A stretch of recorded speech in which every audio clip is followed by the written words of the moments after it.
What's going on, my people, and welcome back to Isrock's Movie Reviews. And welcome back, and thank you for clicking on my channel. Today, we're going to be speaking about Netflix's Choose or Die. This movie was one of those movies that intrigued me a while back, even when it was in production. And let me give you a little story about the film, a little summary. It's about a girl. Her name is Kayla Edwards, who is a college programming student living paycheck to paycheck as a window cleaner and caring for her drug-addicted mother.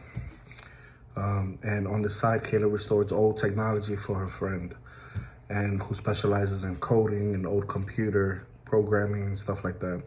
When she comes across an old 80s computer game in Isaac's collection, and she decides to play the game for a chance at possible winning unclaimed prize money related to that game specifically. But however, as you can imagine, things get out of hand. To me, Choose or Die began life under the title cursor, right? Spelled C-U-R-S greater than R. Back in 2019. That's when I first heard about this movie. When it was first announced, it was fresh. The project was envisioned in the beginning as a short film, a series for the ill-fated Quibi service that went out of business for the most part. It was a streaming service that folded less than a year after its launch, which was crazy, with Ridley Scott serving as a producer through his Scott-free label.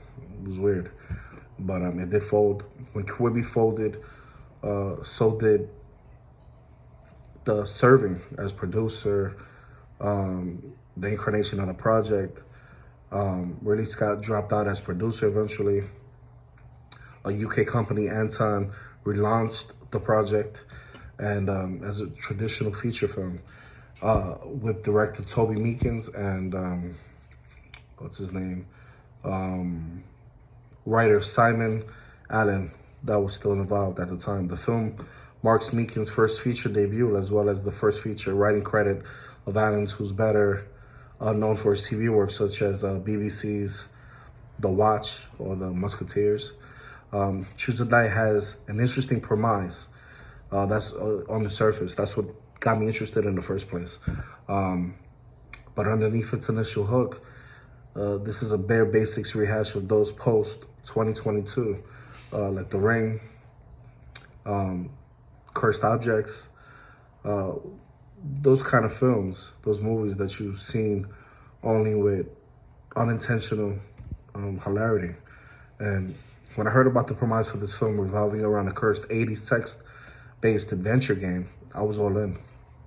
I was reasonably optimistic about the premise, as I'd seen the concept done before in the episodic horror game Untold Stories, where a play plays a text-based adventure game that suddenly turns into this dark reflection of the past gone wrong that they, decided to commit. And unfortunately, that's where the comparisons ended for me, because the movie doesn't have characters who are all that interesting, and they're not given anything. They're given the bare minimum at best as placeholders throughout most of the same beats and that you see in movies like Polaroid, Countdown, which was atrocious, Friend Request, and and every other horror movie from the past 3 to 5 years.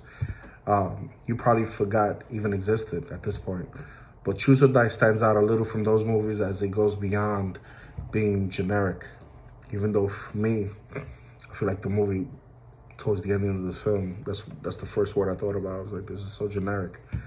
And to unintentional comedy after a while, you laugh at it. To me, the first one was Choose or Die, the set piece where Kayla inadvertently causes an unexpected waitress to commit suicide by eating glass. It's somewhat unnerving, which I love, you know what I mean? But every subsequent set piece beyond the first one amps up the ridiculousness that goes on in this movie. The beginning with a sequence where the game creates a giant rat that terrorizes Kayla's mother in the apartment, but we actually don't see this rat and instead we see this showcased to us through a pixelated blackened screen graphic, complete with MIDI music that makes the scene that should be more terrifying but bustlingly funny. Like, I actually laughed. I felt like we was in the Freddy Krueger movie, I believe, Part 5, where, you know, he killed somebody in a game. Like, it was that awful. Talking about it too, Robert Englund, you know, he was promoted to be in this movie. All you do is hear his voice in certain aspects of the game. I thought you were actually going to get to see him. I felt like that was kind of false advertising, but it's not, because he's actually in the movie. You just don't get to see him. Yeah, that threw me off. And it only gets worse from there. As poor, you know, Asa Butterfield, who stars in the movie also, reaches a low point in his career where he acts out a scene regurgitating unspooled Betamax tape and kind of fast forward. It's crazy. But the absolute cherry on top comes from the very end of the movie, where you be fully aware that this was once intended to be a Quibi series, because it sets up continuation in a way where it positions it for a genre switch from horror to superhero. And you gotta check this movie out. I'm not joking. It's weird. You know, Choose to Die on the surface seems like another rehash, another cursed, you know, object formula movie, but it goes beyond simply being generic, and it can be taken seriously. You know, it's the slightest bit seriously you can take this is very, very minimal. The bland cast are feeble. You know, they try to bring some credibility to this material, but it's what they say, it's a fool's errand. You know, at the end of the day, the premise gets more and more deranged, culminating in an ending that feels like a remnant from when it was envisioned as a series, not a movie. But although the movie was not great, still watchable. If you like any nostalgia from the 80s, any kind of tech, any homage to Ring, mixed with like a Black Mirror kind of feel, then this movie might be for you. It's not scary. It's entertaining at times. You know, there's if you ever seen the movie 1 Hour Photo, I actually have a review on it. It gives you that kind of feel throughout the movie. The characters in the background, the color schemes, which are very blending and matching, which is pretty cool. The soundtrack is solid, the acting is decent, but it was also too long. This movie stands at about 85 minutes. I think this movie could have been shorter. I think this movie could have been a solid an hour and 15, 20 minutes maybe. But you might find this boring, you might not find it fun. I would definitely forget about this movie. The plot could have been explained better, I feel. But it is what it was, you know.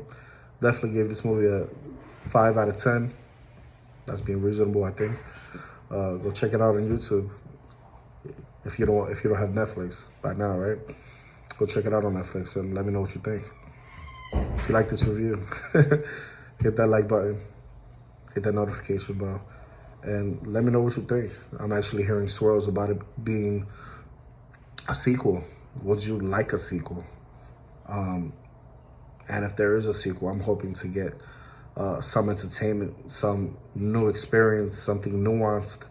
I want even a better actor or actress to star in this movie. Yeah, the settings were dull. The story was forgettable for the most part. But what can you do? Till the next one. Peace.